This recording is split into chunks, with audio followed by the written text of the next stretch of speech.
In the previous video, we looked at what creatine is, how it works in the body, and how to use it properly. And in this video, I want to focus on some of the biggest myths surrounding creatine, supplementation.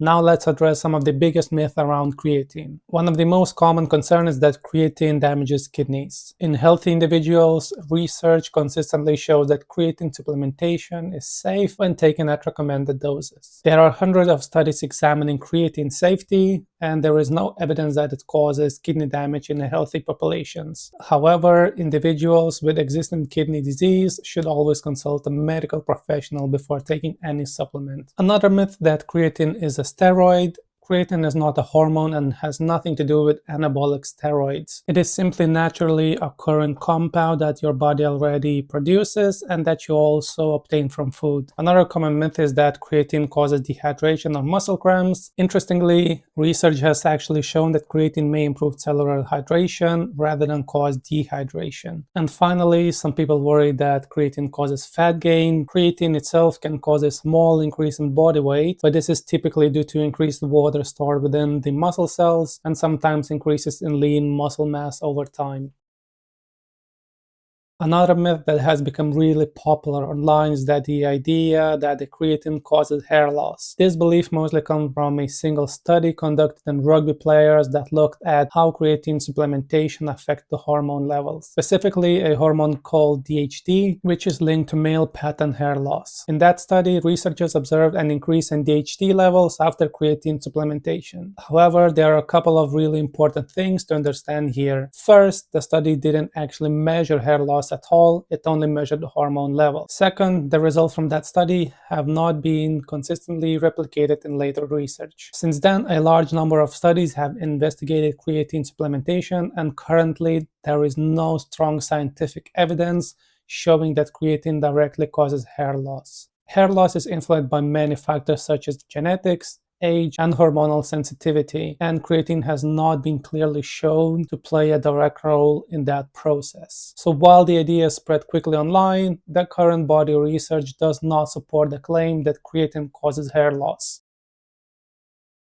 Another really common misconception is that creatine is only for men, or that women shouldn't be taking the creatine because it will make them bulky. This idea probably comes from the fact that creatine is often associated with bodybuilding or strength sports, which historically have been more towards men. But from a physiological perspective, there is nothing about creatine that makes it specific to men. Creatine works by increasing phosphocreatine stores in the muscle, which helps regenerate ATP during high-intensity exercise. Women use the same exact energy systems during activities like sprinting, jumping, and resistance training, so they can benefit from creatine in the same way. Research shows that women can experience improvement in strength, power output, and training capacity with creatine supplementation. Another concern some women have is that creatine will make them bulky. Creatine itself does not contain hormones, and it doesn't directly cause muscle growth, like it states here.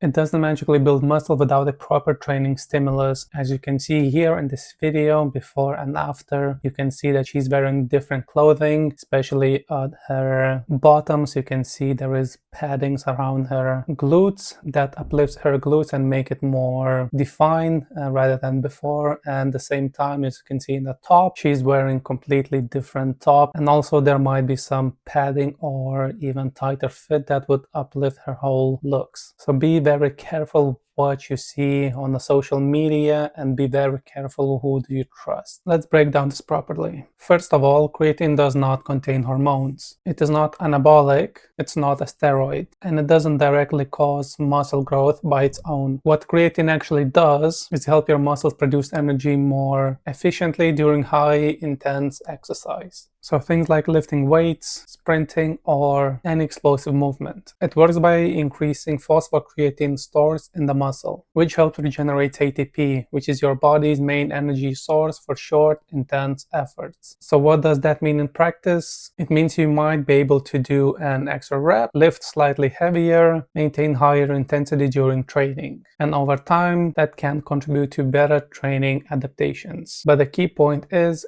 Creatine supports training, it doesn't replace it. Now, when you see transformations like the one in that video, there are a few things to consider. First, training. If someone has started or improved their resistance training over those 10 weeks, especially with exercises targeting the glutes like hip thrust or lunges, that alone can explain a lot of the change. Second, nutrition. Muscle growth requires a sufficient calorie intake and enough protein. Creatine doesn't override that. Third, body composition and presentation. Lighting, camera angle, clothing, and posture can make a huge difference. Even something as simple as glute activation, posing, or wearing more fitted clothing can completely change how someone looks on the camera. And in many of those videos, those factors are very different between those before and after. There's also often a difference in things like makeup, confidence, and overall presentation, which can make transformation look even more dramatic. So it's not that the progress is necessarily fake, but attributing it purely to creatine is misleading. Creatine can be a useful supplement, but it's only one small part of the bigger picture. So the main takeaway here is be careful about drawing conclusions from what you see on social media. Always ask what else has changed here. Training, nutrition, consistency, time, these are the main drivers of physical change, not a single supplement. If you want real long-term progress, focus on those fundamentals first. And then, if appropriate, supplements like creatine can help support that process. Any small increase in body weight that happens initially is usually due to increased water stored inside the muscle cells, which is actually part of how creatine supports muscle function. So creatine isn't a male supplement. It's a simply supplement that supports high-intensity energy production, which is relevant for both men and women who train or compete in sport.